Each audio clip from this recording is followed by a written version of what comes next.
Baik, Assalamualaikum warahmatullahi wabarakatuh. Selamat Waalaikumsalam warahmatullahi siang, wabarakatuh. semangat sehat semuanya.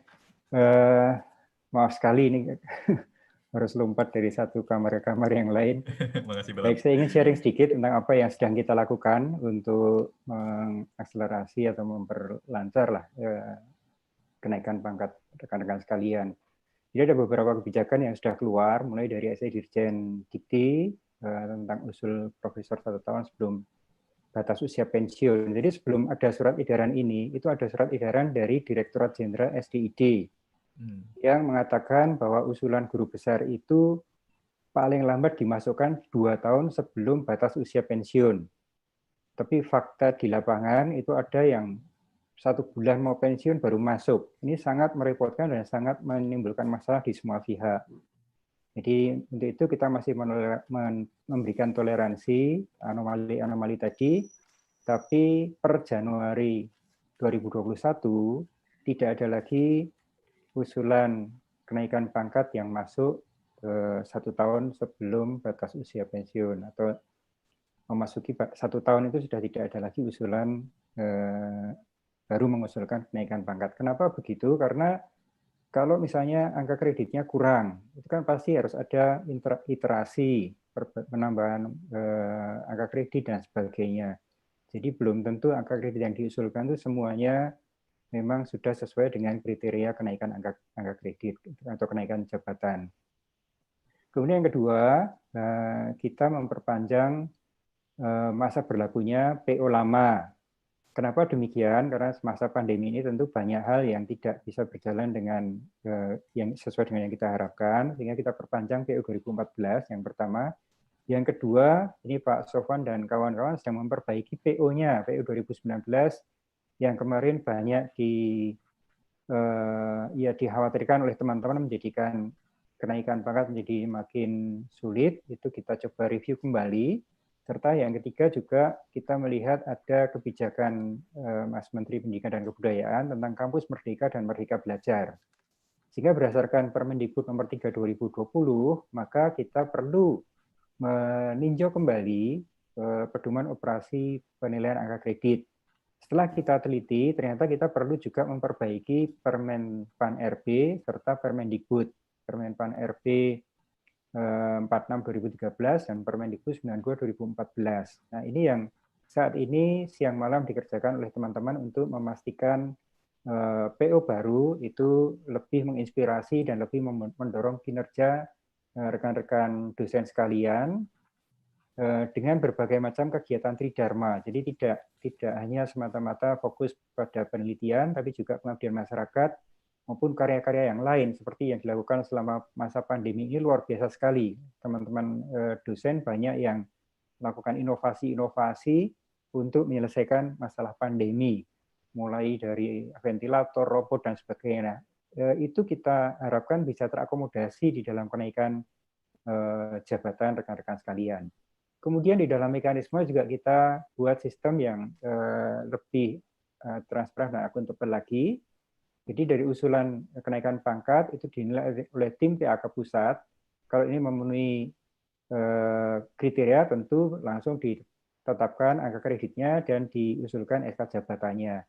Biasanya ini standar kita berjalan selama paling lama 3 bulan. Hanya proses administrasi di penetapan SK jabatan kadang-kadang ya sedikit lebih lama dari itu. Tapi proses yang ini sampai dengan penetapan angka kredit ini 3 bulan. Dan alhamdulillah sejauh ini itu terutama akhir-akhir ini bisa lebih lancar lagi.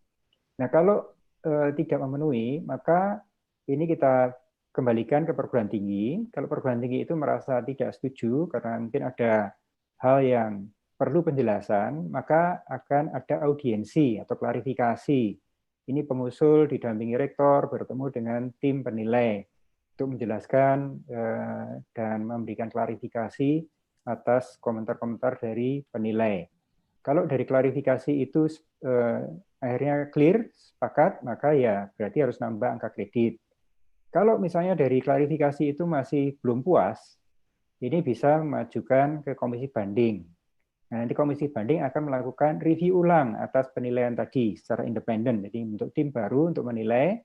Kalau dari hasil penilaian tim kedua ini sama saja, ya maka ini tetap menjadi keputusan akhir untuk dikembalikan dan ditambah angka kreditnya. Tapi kalau dari review ulang itu ternyata ada hal yang kemudian nilainya meningkat sehingga memenuhi persyaratan, maka dilakukan penetapan angka kredit dan ditetapkan SK jabatan. Jadi ini mekanisme pengusulannya. Kemudian ini bocoran dulu, jadi ini masih kita perjuangkan, jadi mohon nanti doa dari teman-teman sekalian. Jadi kerangka PO-PAK baru, ini unsur utamanya adalah Tridharma, dan kalau dulu itu pendidikan itu di asisten ahli 45%, guru besar 35% minimumnya. Sekarang ini minimumnya sama semua 40%, karena guru besar juga sangat diharapkan mendidik, ya, pendidikan itu sangat penting, sehingga nilainya atau porsinya minimum 40% untuk semua jabatan. Kemudian untuk penelitian, kalau dulu itu untuk guru besar 45% minimum, ini kita usulkan untuk minimumnya 30%, sehingga ruang untuk pengabdian kepada masyarakat yang dulu hanya maksimum 10%, itu kita tingkatkan menjadi 20%, supaya dosen juga lebih berperan di dalam pembangunan masyarakat, di dalam memberikan manfaat bagi lingkungan sekitar, bagi pemerintah, bagi industri, dan sebagainya. Dan syarat publikasi jurnal internasional bereputasi, ini disesuaikan dengan rumpun ilmunya. Kalau dulu syarat untuk guru besar, ini harus impact factor-nya 1. Nah ini sekarang kita sesuaikan dengan bidang-bidangnya, karena kita tahu masing-masing bidang itu ketersediaan jurnal dengan impact factor tinggi itu tidak sama. Ya, kita kelompokkan ke dalam 3 kelompok. Untuk yang Art and Humanities, termasuk ilmu hukum tentunya. Maaf, ini Art and Humanities masuk ilmu hukum atau social sciences ya? Masuk, Prof. Masuk ilmu hukum. Ya, itu untuk Scopus 0,25 impact factor-nya, untuk World of Science 0,5. Jadi sekali lagi tidak harus Scopus, tapi juga World of Science bisa. Kalau dulu semuanya harus 1, sekarang 0,25 dan 0,5. Kemudian kegiatan membimbing mahasiswa dalam kegiatan Merdeka Belajar, ini dapat diberikan KUM. Jadi misalnya dosen membimbing mahasiswa untuk mengikuti program Merdeka Belajar magang di Kejaksaan Tinggi misalnya. Maka itu bisa diberikan KUM sebagai pendidikan, maupun kalau itu ada unsur penelitiannya, bisa menjadi KUM penelitian. Setiap satu bimbingan mahasiswa itu KUM-nya 1. Jadi di dalam syarat PO PAK yang dikeluarkan 2019 kan syarat membimbing 90 mahasiswa. Ini dengan kesempatan membimbing Merdeka Belajar sebagai bagian dari KUM, itu tentu akan sangat relatif sangat mudah untuk dipenuhi oleh dosen. Kemudian karya penelitian dapat berupa publikasi, bisa juga karya-karya teknologi, seni, maupun karya monumental yang lain. Jadi kalau ada misalnya teman-teman ilmu hukum, ada satu tesa baru tentang tata peradilan, yang itu kemudian diadopsi menjadi kebijakan pemerintah. Nah itu bisa diusulkan sebagai pengganti atau sebagai pendamping dari karya ilmiah. Kalau itu memenuhi syarat monumentalitasnya, maka dia bisa menggantikan jurnal impact factor tinggi, karena impact dari karya monumental itu mungkin sepadan atau bahkan mungkin bisa lebih tinggi dari impact factor dari jurnalnya. Kemudian kiat cepat menjadi guru besar itu hanya 3. 1, produktif dalam Tridharma. 2, rajin mengisi LKD. 3, rajin naik pangkat. Jadi sebaiknya tidak melompat, karena melompat itu kan berarti memang melewati 2 tahap. Melompati 2 tahap, sehingga persyaratannya juga 2 kali lipat dibandingkan dengan kalau melakukan kenaikan 1 grade. Nah, ini yang kemudian dirasa seolah-olah bebannya menjadi berat.